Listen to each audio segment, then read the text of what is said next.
Hello, Internet. Mike Byrne here from MMOBomb.com, bringing you another episode of MMO Thoughts. And today we're going to talk about the latest obsession of mine, and you already know this if you've been checking out our weekly or our daily streams Monday through Friday at twitch.tv/MMOBomb, and that is Rocket League. Now, I've only been playing Rocket League since it came out on the free-to-play conversion about a month ago, so I'm not going to be giving you strategies or tips from a high silver, low gold scrub like myself. I'm still learning on that front. But what we are going to talk about today is something I do know an awful lot about, and that's free-to-play game monetization. And I wanted to take a look at Rocket Leagues because I've been gathering some comparisons from people who played previously when it wasn't free to play, from people such as myself that have only dived in now that it is free to play.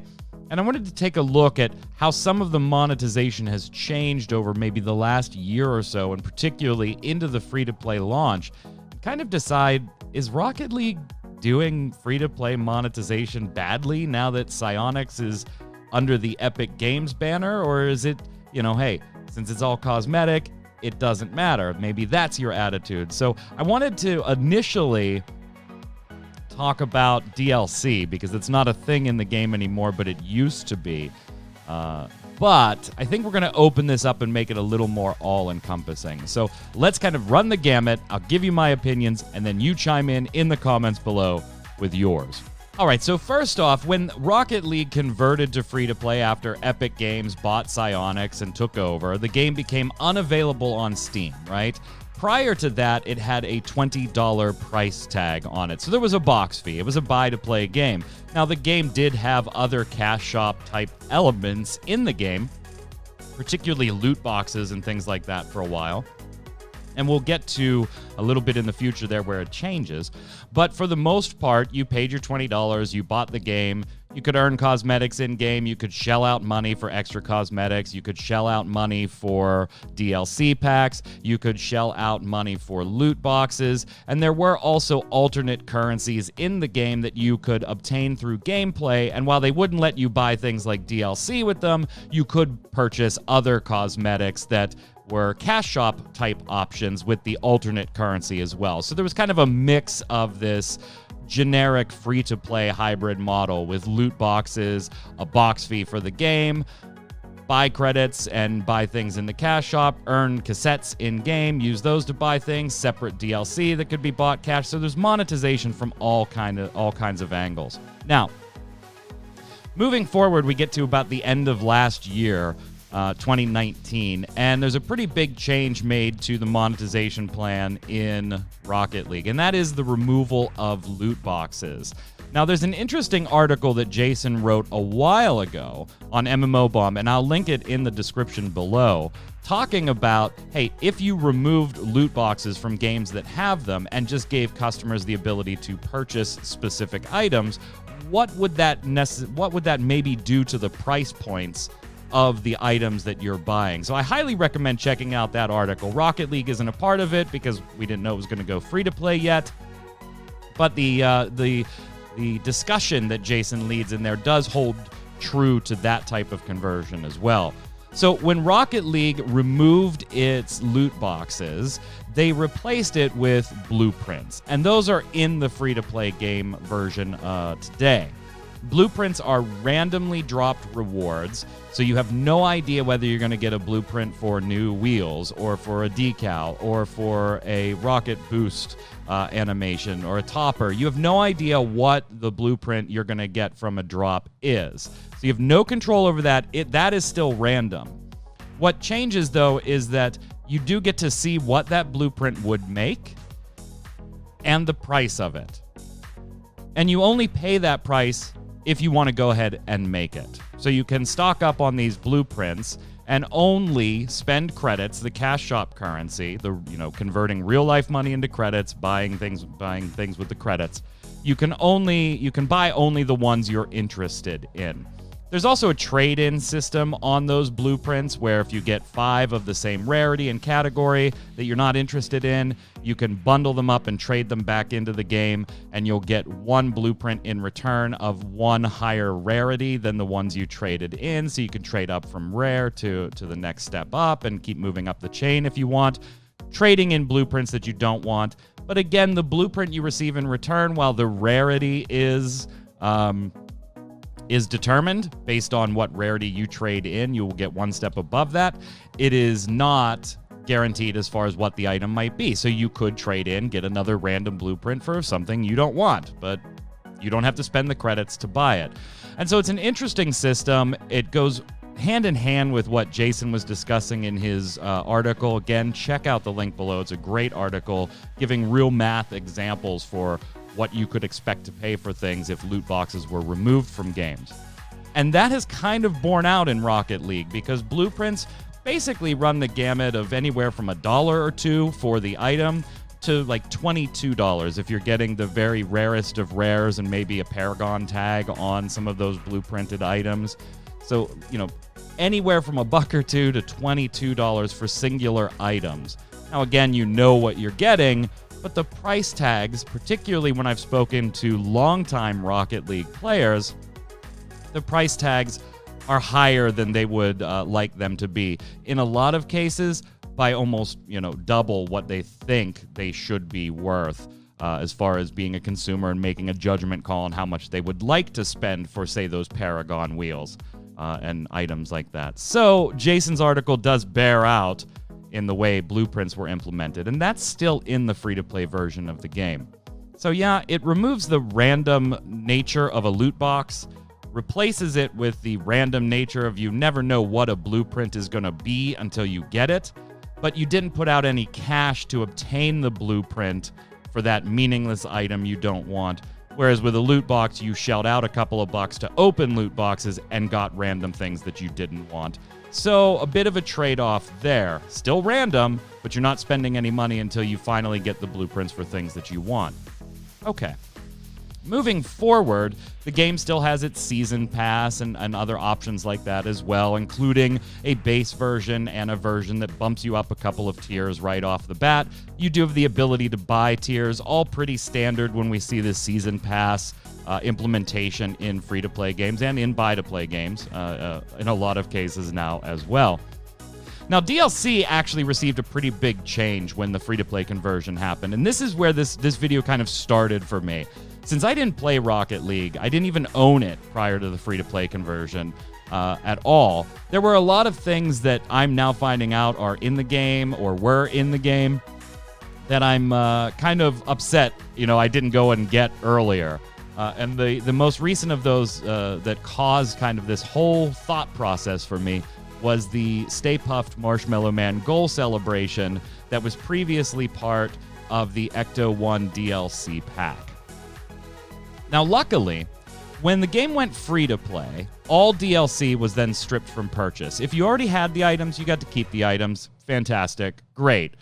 And there's some stupid rules about what items you can and can't use or can and won't display. You can use but won't display for other users now that crossplay is in there. Like some of Sony's stuff won't display for a PC player, if stuff like that. But whatever. You got to keep all of those things, and that's great.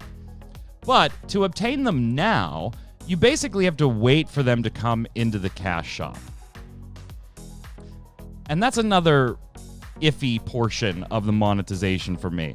Rocket League's cash shop, the primary cash shop, not the esports specific one. The primary cash shop is very, very fear of missing out for me. It's very FOMO, and I don't like that. Why?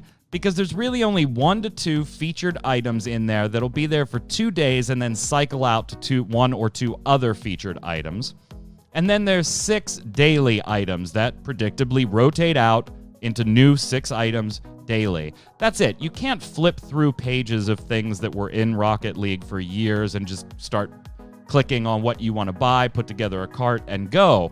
If there's something specific you're looking for, like in my case, the Stay Puft Goal Explosion, you literally have to wait until it rotates through the cash shop and make sure you're there and it's going to be there and go buy it before it's gone in a day if it's a daily special or in 2 days if it's one of the featured specials. So we really didn't know, are we going to see the Ghostbusters stuff anytime soon? Well, luckily we did. It was the very first event that they kicked off. And this gave us a great opportunity to take a look at something. Comparing the old DLC formation to how the implementation was going to happen now that DLC was no longer purchasable in the game. When the Ecto 1 pack came out in 2019, it was $2. 2. That's it.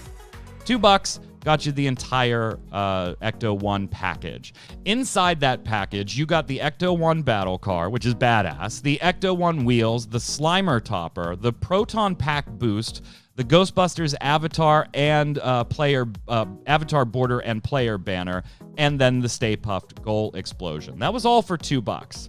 Now, in the recent Haunted Hollows event that is running right now, as of the recording of this video, the Ghostbusters event has come back with a new limited time game mode and some challenges very reminiscent of the Llama Rama Fortnite crossover event that we had a month or so ago as well when the game went free to play. Now, of note, there are some things in the challenges that you get for free as long as you do the challenges in-game that were part of that previously $2 DLC bundle. The Ecto 1 wheels, the Slimer topper, and the Ghostbusters avatar border and player banner. You get those just by doing challenges. There are some additional Ghostbusters-related items that you get in those challenges as well, including the Ghost Trap Topper, the Stay Puft Topper, the Ectoplasm Rocket Boost, the Mood Slime Rocket Boost from Ghostbusters 2, the Ecto Tailfin Player Banner, and the Ghostbusters logo wheels, in addition to being able to get those Ecto 1 wheels, Slimer Topper, and the original banner and avatar border that were in the DLC pack. So a lot of stuff for free there by just playing the game. But, predictably, the two marquee items in that $2 DLC bundle were the Ecto 1 car and the Stay Puft Goal Celebration, what I really wanted. And here's where this kind of started to fall apart for me, and I really didn't like what was going on. But I can't decide if it's poor implementation or not. The Ecto 1 was added to the cash shop yesterday. It will rotate out tomorrow. It was a featured item, so at 4 o'clock Eastern on the 23rd of October, it'll be gone from the cash shop. It was only there for 2 days, and it was $5 by itself. By itself, $5 for the Ecto 1. On Friday, when this rotates out, the Stay Puft Goal Celebration will come in. It will be there for 2 days as the featured item. And then there'll be some other, one Ghostbusters-related decal, and then some other things that already exist in Rocket League, maybe just in different colors, coming in every 2 days after that. So the first three are Ghostbusters themed. The Ecto 1, the Stay Puft Goal Celebration, and the Ectoplasm car decal. Now, we don't know how much the car decal is going to be yet or the goal celebration is going to be, but the Ecto 1 itself was priced at $5, 500 credits, and it's basically a penny a credit if you're not buying in huge bulk. So $5 for just the car versus a year ago, $2 DLC that included the car and a bunch of other stuff. But the flip side is 3 of those things that were in the DLC and a slew of other new Ghostbusters items like the Ghost Trap Topper and such are free through gameplay. So you can obtain a lot of it, but the 2 items that pretty much anybody that wants anything from these bundles, that's what they were looking for. Those are going to be $5 for the car and who knows how much for the Ghost Topper. So we start to get to an idea of what we can expect, since the team at Epic and Psyonix did say that previous DLCs will rotate through the cash shop. So anything like the Hot Wheels or Batman or any of the numerous DLCs that have been available for Rocket League may be available at some point in the future, but not as DLC. They're going to be as this type of limited 1-day, 2-day specials in the cash shop, and you better make sure you know when your events are going on and be willing to pay. So there's a price difference and that whole fear of missing out thing that I don't know if I really like some of the cash shop implementation going on here. But a lot of the stuff is free through challenges. But again, it's probably not the items you're looking for when you bought those DLCs. They were just nice little perks as buying those DLCs. So as a free-to-play player, here are my main gripes on why I think there's some room for improvement here. One while brand new player may not go back and look at, hey, this already existed and was $2 back then to make the price comparison, assuming the Stay Puft Goal Celebration is also about $5, I will have spent, and yes, I will have spent it, $10 to get the Ecto 1 and the Stay Puft Goal Celebration, and accrued some free stuff along the way by completing the challenges for what players a year ago got for $2. That doesn't feel all that great, but I also didn't pay $20 for the box price that those players a year or so did as well. A year or so ago did as well. Trade-off? I'm not sure. I really hate the implementation of the whole fear of missing out cash shop. Give me a cash shop with all the shit in it, and we can argue about whether I think it's overpriced or not, but I just won't buy it. But I've given them money already for the season pass. I've given them technically $25 for credits. I've only spent like $5 for the, or $3 for the Ecto 1 because I had some credits from the season pass rewards too. So I still have credits on my account to buy that stuff. And the goal celebration when it comes out tomorrow. So they've already gotten like $40 from me, and they're probably going to get more too. And I don't have much to say. Obviously, none of it's pay to win or even remotely down that line because they're all just cosmetic items. But it really instills that I have to make sure I'm always watching Rocket League to make sure, like, hey, do I know about the next event, or do I have to log into Rocket League every day at noon my time just to take a look at the cash shop and make sure there's nothing in there that I'm going to want that's part of a daily special, because with the myriad of DLC and added cosmetics, I don't know when the hell I'm going to see the son of a bitch cycle through the cash shop again. I really don't like that aspect of the cash shop. And I also think it still feels bad paying a lot more for pieces of DLC, even though you get some of them for free in the challenges now, and you didn't previously, than when you compare it to $2, $3, $4 in DLC and getting a whole bundle. So I can't say I'm exactly thrilled with it. And in my book, it's kind of, for me personally, it's a bad free-to-play implementation. I don't mind the blueprints.